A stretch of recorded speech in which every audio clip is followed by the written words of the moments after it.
건설보다는 오히려 분양에 초점을 맞추고 있습니다. 그러니 분양가를 최고로 뻥튀기 시켜서 누이 좋고 매부 좋고 뻥 먹고 알 먹고.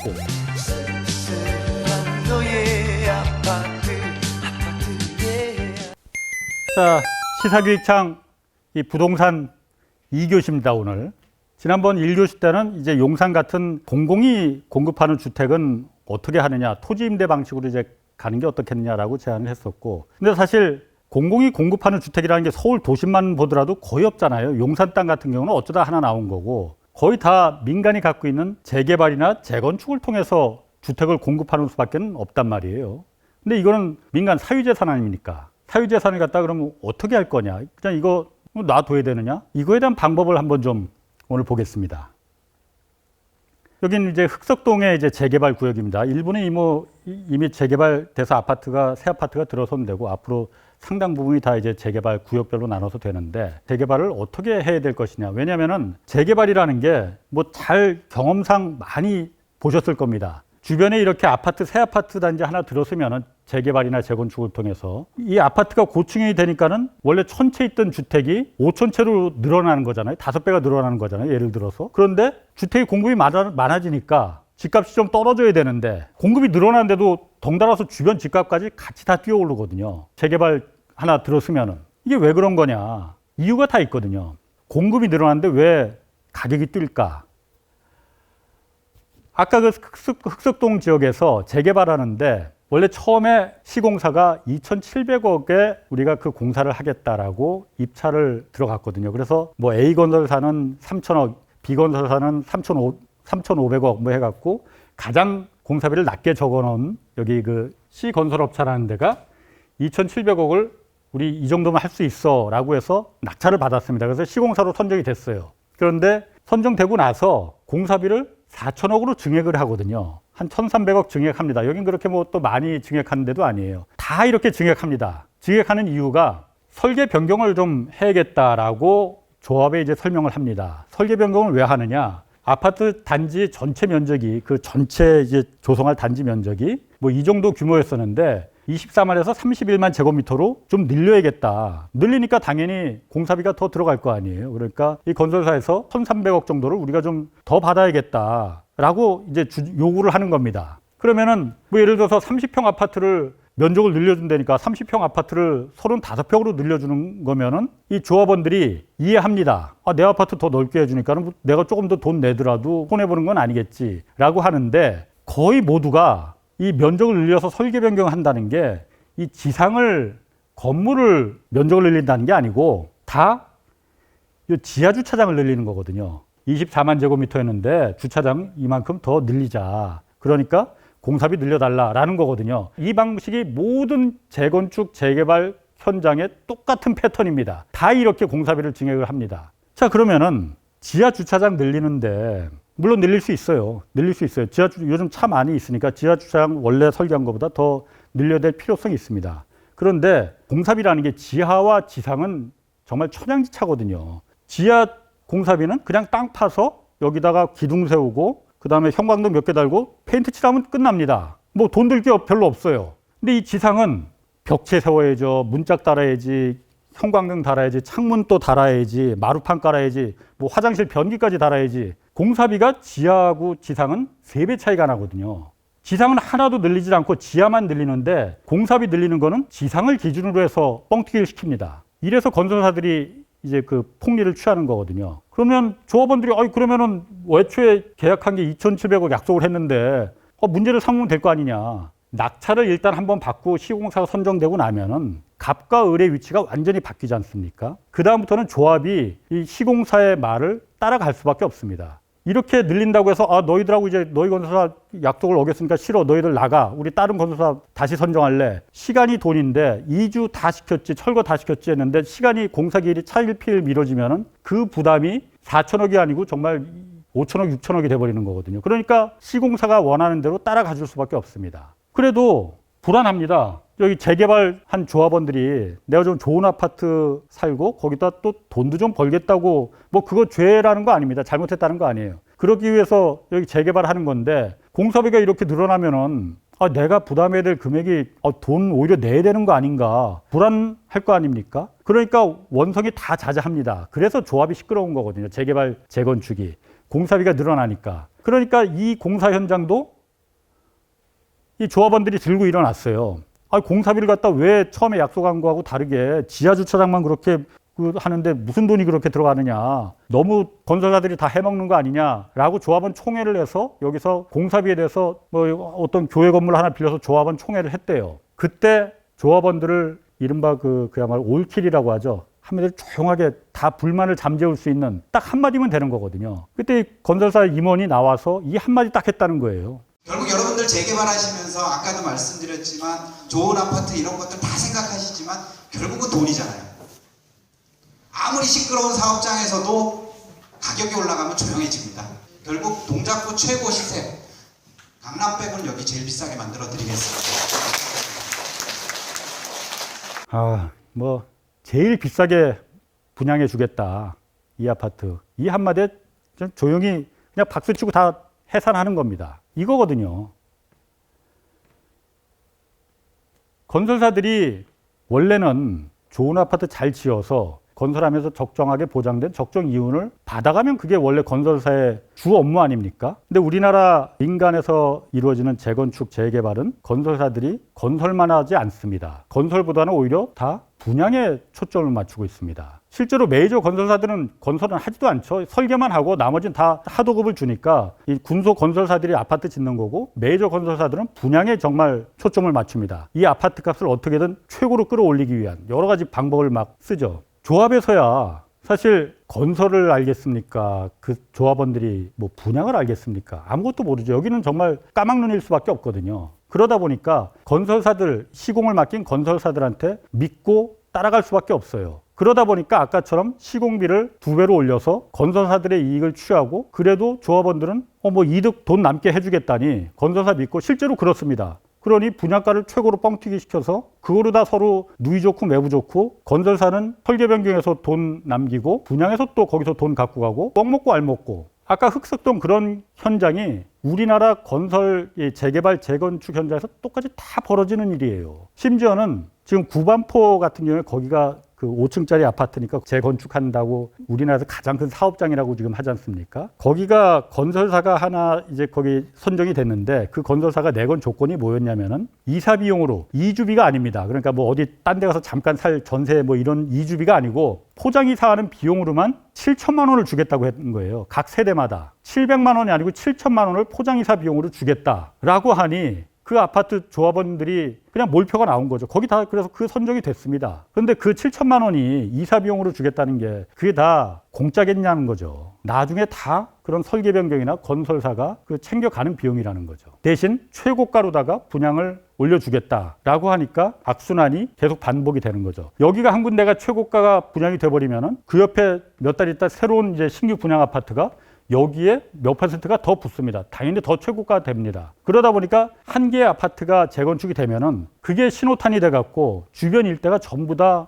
이 불꽃놀이가 되는 거죠. 이게 패턴입니다. 아파트 개수는 주택수는 5배가 늘어나는데 오히려 집값은 더 뛰어 올라가는 기현상이 일반적인 경제학 이론하고는 맞지 않는 현상이 우리나라의 부동산 시장에는 적용이 되는 거거든요. 자, 그러면은 어디서 그런 문제가 생긴 거냐? 이게 이제 건설사가 내거는 이제 그 조건들이거든요. 다 맞습니다. 개발 이익 높이기 위해서는 분양가 최고로 올려야 된다. 그래야만이 조합원들이 이득이 간다라는 겁니다. 이게 그 시공사를 선정하는 가장 첫 번째 조합원들의 관심이거든요. 내 아파트가 분양가가 얼마가 될 것이냐. 자, 그러면은 민간 건설사들이 어쨌든 기업이지 않습니까? 기업들이 이윤을 많이 얻기 위해서 이런 노력을 하는 거 이거 죄냐? 잘못 아닙니다. 또 여기 사는 오래된 낡은 주택에 몇십 년간 살았던 그 주민들이 내 재산인 그 주택을 이용해서 돈을 좀 벌겠다는데 그거 잘못된 거냐? 잘못된 거라고 말할 수 없죠. 잘못된 거 아닙니다. 그렇지만은 소수의 이득을 얻어가는 걸 위해서 나머지 사회 전체가 감당해야 하는 그 손실이 사실 너무 크잖아요. 10% 이득을 위해서 나머지 90%가 그 눈물을 흘려야 하는 이렇게 된 데는 사실 건설사들이 분양을 욕심을 내기 때문에 이 악순환이 반복이 되는 거거든요. 건설사들은 분양가를 최고로 올려서 조합원들을 갖다가 안심시키는 거, 공사비가 2배가 늘어났다 하더라도 걱정하지 마. 돈 많이 벌 거야. 우리가 분양가 최고로 해줄 테니까 이 정도 늘어가는 거 아무것도 아닙니다. 조합원들은 그 말에 옆 동네에서 봤거든요. 그렇게 실제로 되는 걸. 공사비 늘어나더라도 분양가 얘네들이 건설들이 왕창 올리니까는 돈 많이 버는 거 봤거든요. 그러니까 잠잠해집니다. 이 악순환의 고리를 끊어야 됩니다. 건설사가 본연의 업무인 건설에서 나오는 적정한 이윤만 받아가게끔 분양에 신경을 안 쓰게 하는, 분양에서 손을 떼게 하는 그 고리를 끊어야 되거든요. 자, 그러면은 그걸 누구한테 맡겨 그러면은? 맡길 데가 없는데 그러니까 건설사에 맡기는 거 아니에요? 진짜 전문가들이 있죠. LH 토지공사나 서울이면 서울 SH공사, 인천에도 있고 경기에도 경기도시공사 있고 부산, 광주, 대구 각 지자체마다 다 이런 공공개발 공사를 두고 있지 않습니까? 공공기관들입니다. 어느 건설사보다도 많은 아파트를 지어보고 분양해보고 그런 경험들이 많이 있잖아요. 진짜 전문기관들이죠. 이 공공기관들한테 공정관리와 분양을 맡기게 하자는 거죠. 그러면은 여기가 공공기관인데 우리가 이윤을 극대화시키기 위해서 분양가를 이렇게 최고가로 막 뻥튀기 시키겠느냐? 아닐 거라는 거죠. 민간보단 좀 덜 할 거라는 거죠. 자, 그러면은 이게 우리가 자유시장주의 사회인데 공산주의도 아니고 내가 내 집을 갖다 내 그 집을 민간의 분양을 건설사에 맡길지 아니면 공공기관에 맡길지 이걸 갖다 왜 국가가 강제하느냐. 내가 민간 건설사에 맡겨서 이게 나한테 이득이 더 많이 된다면은 그쪽에 맡기는 게 맞지. 우리나라는 시장 자유경제주의다라고 말할 수 있을 거 아닙니까? 자, 그런데 원래 이 재개발이나 재건축 같은 경우엔 말이죠. 이게 공공사업입니다. 민간들 개인 재산을 갖고 다시 재건축하고 재개발하는 거지만은 원래는 공공사업입니다. 그렇기 때문에 행정관청에서 조합을 독립된 행정법인으로 인정을 해주고 많은 권한과 혜택을 주거든요. 당장 예를 들어서 어떤 지역에서 재개발하자고 하는데 70%의 주민 동의만 얻으면은 나머지 30%의 주민은 암만 반대를 하고 뭐 한다 해도 강제 수용해주는 권한을 줘버리거든요. 왜냐? 공공사업이니까. 도시를 건강하게 만들자는 공공사업이니까 그런 권한을 주는 겁니다. 그러면은 공공사업에 맞게 자기의 물론 재산이지만은 그 재산을 통해서 얻는 이득도 나머지 공공에 해가 되지 않는 방향으로 해야만이 이 공공사업의 목적에 부합하는 거죠.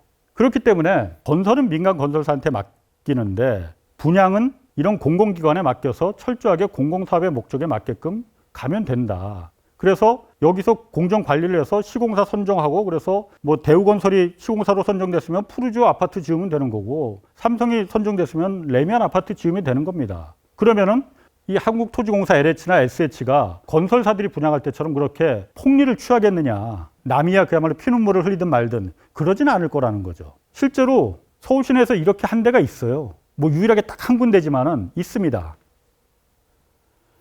여기가 그 천호동 재개발 사업 구역이거든요. 아주 오래된 그 낡은 구도심 지역이죠. 여기 이제 지금 재개발 지금 진행하고 있습니다. 이제 곧 여기 이제 착공도 하고 분양도 시작한다고 하는데 여기가 민간 건설사들하고 같이 손잡고 분양과 공정 관리를 하는 게 아니고 SH 서울 도시주택공사에 맡겼거든요. 우리가 여기를 재개발하니 조합원들은 아무것도 모르는 까막눈들이니 건설사가는 공정 관리와 분양을 SH에서 좀 너희들이 전문가니 좀 도와달라 맡긴 겁니다. 일반적인 이 재개발 지역에서 봤을 때는 사실 흔치 않은 경우죠.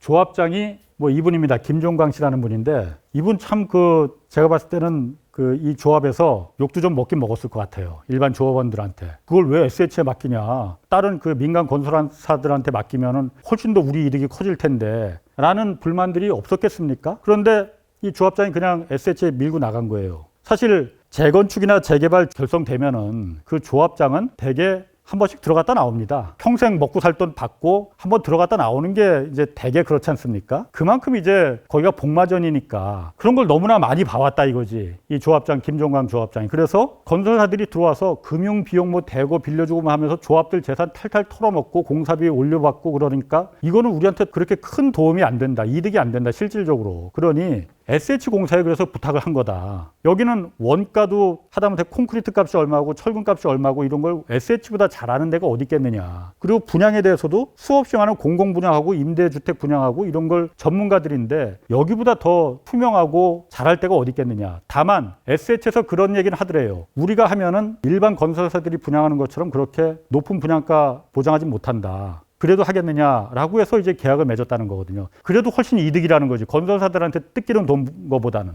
그래서 천호동 재개발 같은 경우에는 그렇게 SH에 맡겨서 이제 앞으로 분양을 할 겁니다. 이제 아직 분양을 하지는 않았어요. 이제 분양을 할 단계인데 아파트 조감도는 이겁니다. 그 세대가 한 2,000세대 되니까 많은 세대가 들어가요. 여기를 분양가를 그럼 얼마를 할 예정을 하고 있느냐. 분양가가 중요하잖아요. 또 SH가 들어왔는데도 똑같이 뭐 옆에 현대건설, 대우건설에서 하는 것처럼 똑같이 그 높은 분양가를 받으면 뭐 의미가 없는 거니까. 지금 현재 예정으로는 한 평당 3.3제곱미터 한 평당 한 2,500만 원 정도를 생각하고 있다는 거거든요. 이 천호동 바로 옆에 지역이 지금 3,000만 원에서 한 3,300만 원 정도 분양가가 그렇게 이루어지고 있습니다. 그러니까 거기보다 한 평당 500만 원 정도 싸게 분양을 한다는 거죠. 그러면 30평 정도 규모 아파트면은 주변 바로 옆에 있는 단지보다 한 1억 5천만 원 정도가 싸다는 거거든요. 이렇게 될 수 있다는 겁니다. 왜냐? 공공이 들어가니까. 민간한테 완전히 맡기질 않고 공공이 공사비도 그야말로 떼먹히는 거 없이 또 적정한 여기 그렇다고 해서 여기 들어가는 여기 조합원들이 손해를 보겠습니까? 손해는 절대 안 보죠. 적정한 그야말로 그 조합원들이 그동안 오랫동안 낡은 주택에 살았던 그 보상을 어느 정도 받고 공공이니까 이게 가능한 거죠. 그런데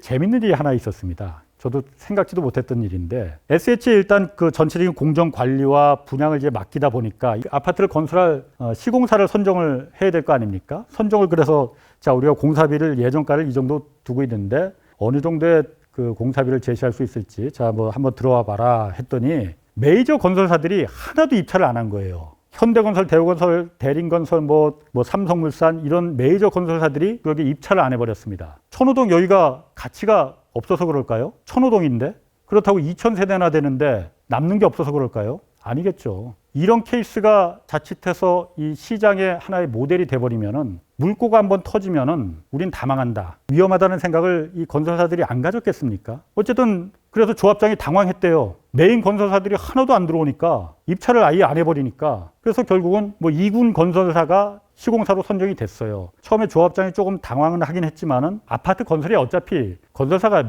메이저 건설사가 하는 게 아니고 다 하도급 주니까 거기서 튼튼하게 SH가 공정관리해서 잘 지으면 되는 거다라고 생각을 했다는 겁니다. 어쨌든 메이저 건설사들이 하나도 여기 들어오지 않았다는 거는 저는 그래서 오히려 이런 민간 재개발 재건축 시장이라 하더라도 공공기관이 의무적으로 법으로 아예 딱 정해서 분양은 공공이 다 맡아서 책임진다. 이렇게 해야 되지 않나. 얼마나 남는 게 많았으면 메이저 건설사들이 여기를 아예 입찰을 안 했겠어요.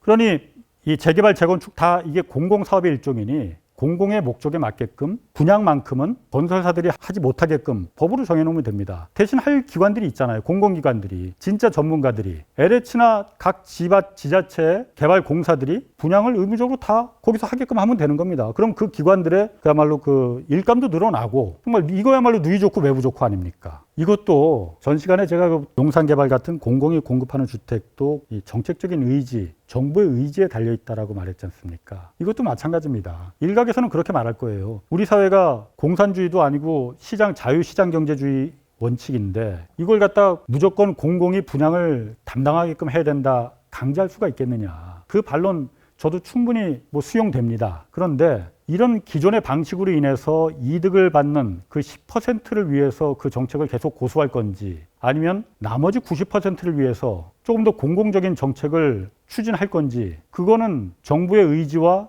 용기에 달려 있는 거거든요. 오늘 2교시까지 지난 1교시, 2교시 부동산 관련해서 뭐 제가 부동산 전문가는 아니지만은 이렇게 여러 가지를 취재해 보니까 공공이 공급하는 주택은 이런 방식으로 하면 될 것 같고 민간의 주택은 이런 식으로 가면 될 것 같고 이런 걸 한번 던져본 겁니다. 정부에. 언론의 역할이 이제 그런 거니까요. 정부가 그 정책을 받든 안 받든 그거야 뭐 정부의 결정이고 한번 던져봤으니 이런 방식이 있다는 걸도 보시는 분들이 많이 좀 느끼실 수 있을 거라고 판단이 됩니다. 이상입니다.